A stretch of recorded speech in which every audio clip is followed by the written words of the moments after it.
رپسرای جوان تاجیک ایدیبک نبیف معروف با تخلص استیوپا روز 8 میلیون سال 2022 در زادگاهش شهر وحدت به خاک سپرده شد.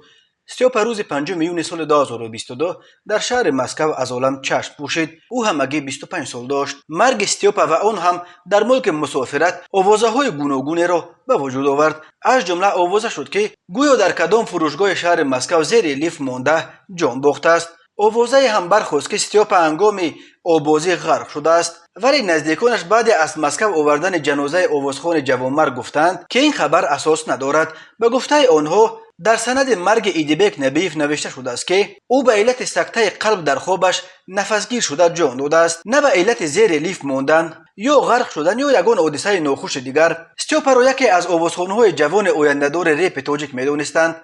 برخی کلیپ‌های استیوپا در یوتیوب از 1 تا 1.5 میلیون تماشابین جمع آوردند. استیوپا امین طور در باتل ها یعنی نبردها بین رپ سرایان که خواننده های رپ برای نمایش هنر بداهتن در سبک رپ شعر گفتن خود سبقت میکردند نیز خیلی فعال بود. استیوپا در دانشکده زبان ها در رشته زبان انگلیسی تحصیل کرده چند وقت باز در مهاجرت کاری در روسیه قرار داشت.